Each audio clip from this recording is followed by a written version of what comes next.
참 예수님, 오늘은 5월 20일 부활 제5주간 금요일입니다.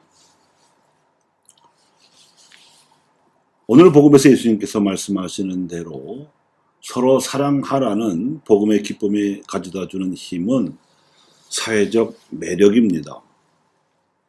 예수님을 따라서 사도들을 움직였던 힘 역시 복음의 기쁨이었으므로 초대교회는 복음의 사회적 매력을 한껏 발산하여 로마의 복음화를 이룩하였습니다. 이방인 입교자 할례 논쟁이 생겨난 예루살렘의 초대교회에서는 처음으로 닥친 이 내부 갈등을 사도들 사이에 벌어진 치열한 논쟁 끝에 공동 합의로 가까스로 마무리 지었습니다. 그리하여 이방인 출신들은 그리스도의 복음을 믿고 그에 따라 선행을 실천하는 삶을 살기만 하면 더 이상 낡은 율법에 얽매이지 않아도 되게끔 선교의 고속도로가 닦인 격이었습니다. 이렇게 하여 사회적 매력을 되찾은 초대교회는 황제 숭배를 강요하는 박해에도 불구하고 폭발적인 힘으로 로마 제국 내에서 교세를 키워나가서 마침내 이 제국을 그리스도교 국가로 변모시키게 만들었던 것입니다. 그런데 한국의 초대교회 시절에도 아주 커다란 위기가 있었으니 그것은 가성직자단 해체와 조상제사 금지령으로 초래된 박해였습니다. 한국교회를 창립한 주역인 이 벽은 강학계 선비들에게 천주교 교리를 전한 후 이승원이 세례를 받고 돌아오자 가장 먼저 세례를 받고 주도적으로 천주교 교리를 가르치며 세례 성사를 베풀었는데 불과 한 해 사이에 한양 선비 1000여 명이 입교하는 놀라운 선교 성과를 거두었습니다.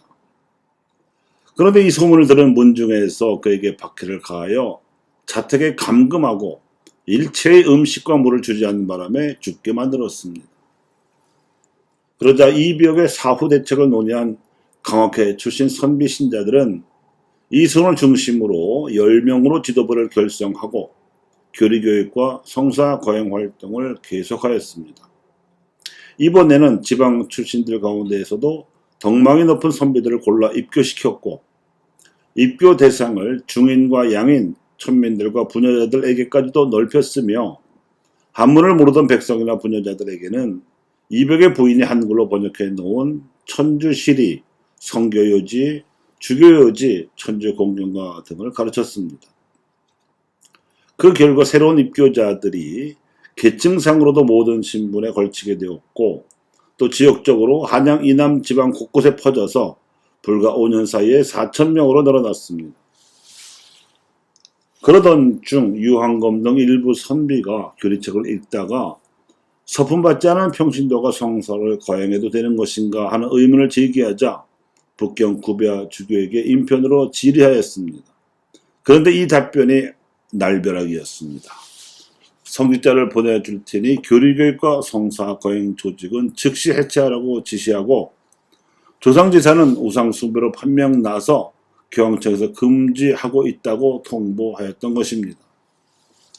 이에 따라 실망한 입교 선비들 대다수가 교회를 떠났지만 윤지춘과 권상현은 모친상을 당했을 때 천주교식으로 상을 치르라고 요원한 모친의 당부에 따라서 신주 없이 죽은 부모를 위한 기도 예식으로 상장례를 치루었다가 참수형을 받았으나 정약정과 정약용은 조상제사를 우상숭배로 규정한 북경주교와 교황청의 결정에 반발하여 배교했어도 유배형을 받았습니다.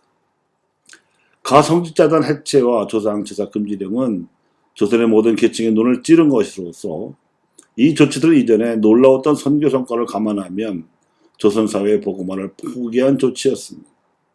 그럼에도 불구하고 성령께서는 지도자급 양반 신자들의 교회를 이탈한 가운데에서도 평신도들이 자발적으로 전국으로 터져 교구처를 세워 신앙생활을 계속했으며 박해를 무릅쓰고 교회를 지켜 오늘날에 이르렀습니다.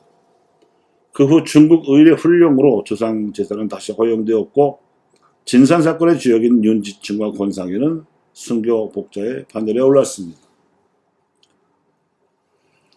평신도 출신인 바오로가 이방인들에게 할례를 면제하며 세례를 주었고, 이에 대해 당시 초대교회 사도단에서 당사자들의 서명을 들어서 이방인 할례 논쟁을 벌인 끝에 공동 합의로 원만하게 마무리 짓고 로마의 복음화로까지 나아갔던 것을 감안해 보면 한국의 초대교회 시절에 겪은 내부 갈등은 이대로 방치할 것이 아니라 아시아의 복음화를 위해서 이제라도 해소해야 합니다. 즉 자발적으로 성사에 대한 갈망을 느껴서 교리를 가르치고 세례를 준 일은 독성죄를 범한 것이 아니라 평신도들의 능동적인 전례 참여와 서술적 활성화라는 공유의 결정을 200년이나 앞당겨 실천한 모범 사례로 해석해야 합니다. 하물며 100년의 박해를 자초한 조상제사 금지령은 교황청의 훈령으로 이미 취소되었는데도 이로 인해 배교자가 되어 했던 정약정과 정약용의 명예는 아직도 회복되지 못하고 있습니다. 이들은 조상제사 금지령에 반발했을 뿐 유배지에서 십수년 동안 복음적 가치에 따라 저술 활동에 종사하였고 그 저작들을 보더라도 그들의 신앙을 추호도 의심할 수 없습니다.